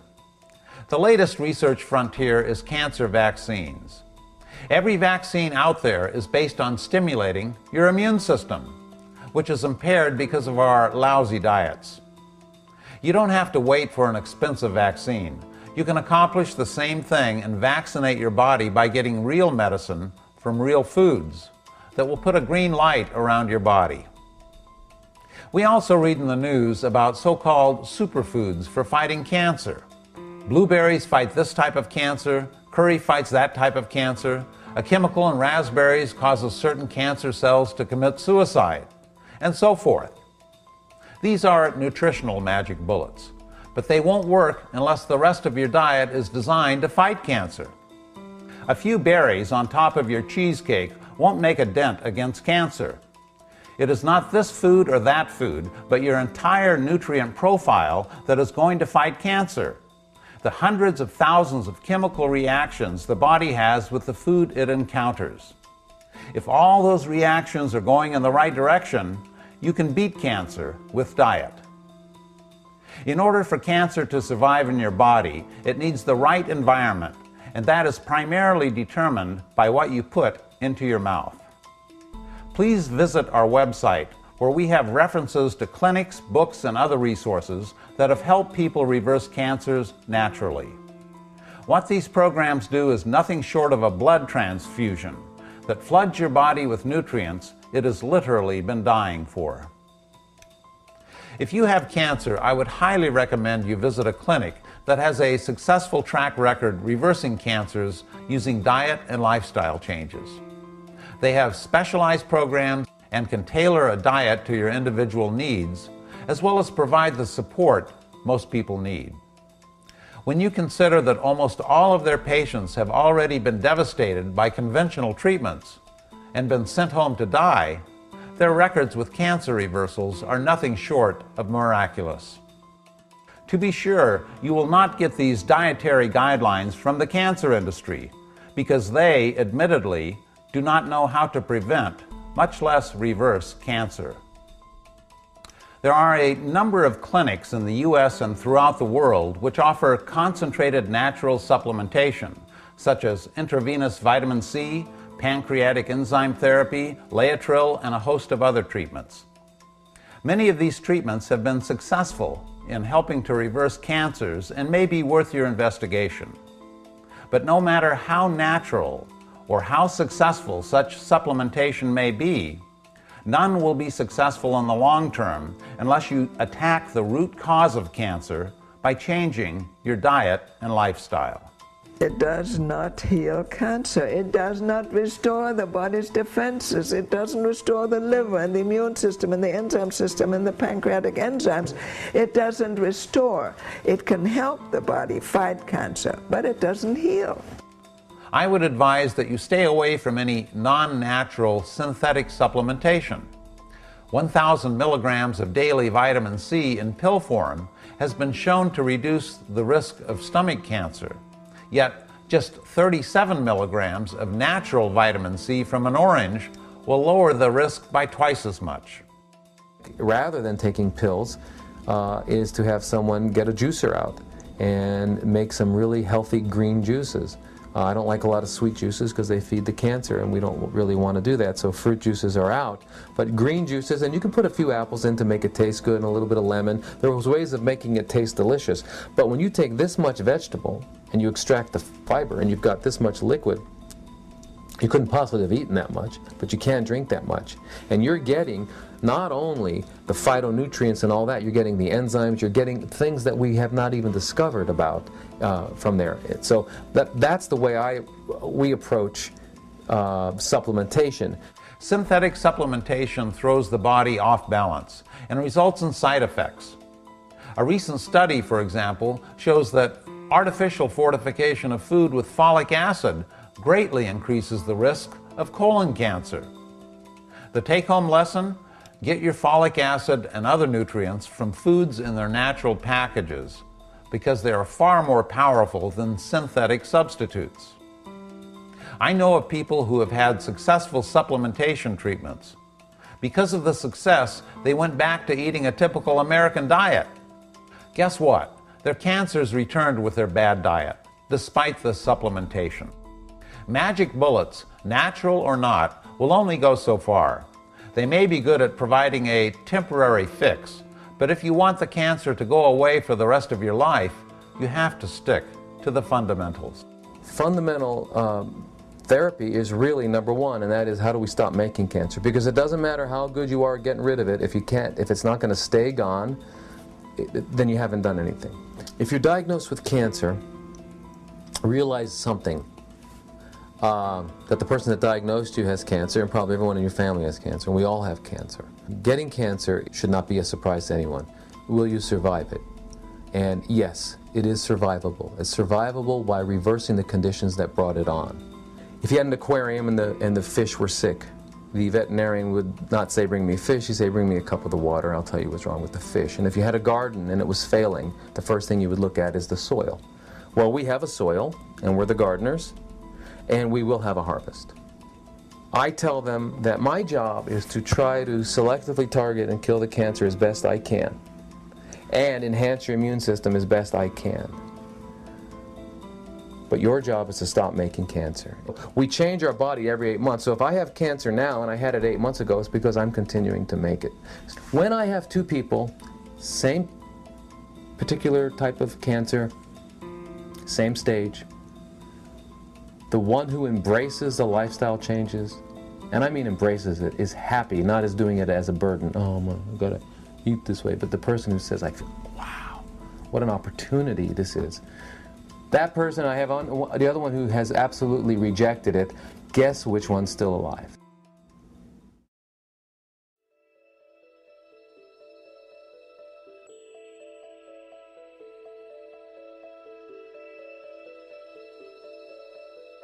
Attitude can play a large role, not only in healing cancer, but any disease. An example of just how powerful attitude can be is illustrated by the woman who was given a chemotherapy placebo and her hair fell out. Conversely, many cancers have been cured because of the placebo effect. In fact, some have said that those few who recover under the destructive medicines of chemotherapy and radiation have largely the placebo effect to thank. An angry, stressed, or depressed mind can greatly suppress the immune system and allow cancer to grow. In one study, it was found that depression doubled the risk of cancer. Attitude is not only important with cancer, but with any disease. Norman Cousins was diagnosed with a deadly, incurable disease. Instead of doctors, he turned to the Marx Brothers and laughed himself to health, because laughter stimulates the immune system better than any drug on the planet. Dr. Anthony Santolaro, who reversed his terminal prostate cancer with diet, was very skeptical because of his training as a medical doctor. However, he kept his mind open that diet might work, and that is all you have to do. Most importantly, you have to shift your thinking from being a helpless victim to being someone who is willing to take charge of their own health. I believe that anyone who has the willingness and the initiative deep down in their own heart to heal themselves can do it. It is never too late. What we tell people here is that we have never healed a person in 51 years. Not because we're frightened to say that, because it's true. People heal themselves. We are cheerleaders. We encourage them. We have massive experience, and we can guide them with this experience. But ultimately, at the end of the day, they're at home alone, emotionally, physically, and spiritually, apt to heal or not to heal themselves. So we've seen so many of these people have the courage to heal themselves in spite of the fact that some professional told them they had none.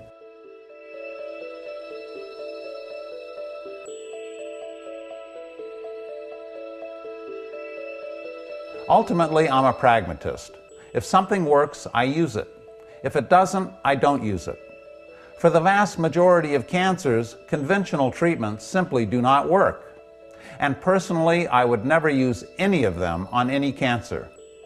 You can greatly increase your odds of extending that 5-year survival rate by changing your diet, even if you choose to have conventional treatments. If caught during the initiation or promotion stage, a true anti-cancer diet has a 100% chance of reversing the disease, in my opinion. Beyond that, the odds obviously become longer. When there is not complete recovery, nutritional treatments have extended patients' lives from months to years. In the worst cases, nutritional treatments have minimized or eliminated the pain and suffering patients endured in their final days. And in all cases, it has enhanced the quality of their lives, allowing them to spend their time living instead of dying. The trick, of course, is not to get a major cancer at all, because preventing cancer is a lot easier than reversing it. The person who follows a lousy diet and lifestyle dies slowly. He has a decades-long descent into death that is marked by ill health, drugs, and medical care. The person who follows a good diet and active lifestyle dies quickly and avoids that slow, painful descent into death. The difference between the two is the quality of life.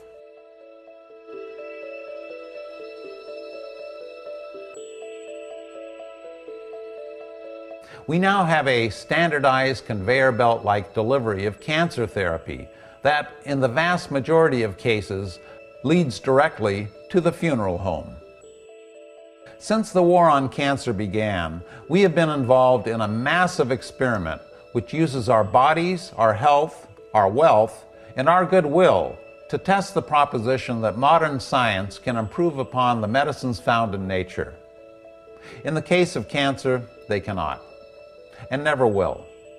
And in time, the war on cancer will be regarded as one of the biggest tragedies in medical history.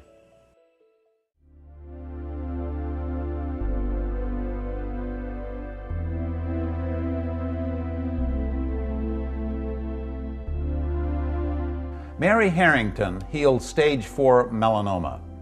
My father did not. The doctor told him he was terminal, that he should go home and prepare to die, and that is exactly what he did. Had I known then what I know now, things would have been different. Treatments were available, but his doctor did not know about them, nor did I. But I now have hope for others. I hope that people will take charge of their lives and realize that changing their diets can change their destiny. I hope they will explore all options and make their own decisions about their health. What matters after you're gone is not what you've learned, but what you've taught. So I hope you will take this message to others and teach them how to heal themselves. I hope that, although we must all die eventually, you will want to die with dignity and on your terms, not the terms of unproven, ineffective medicines.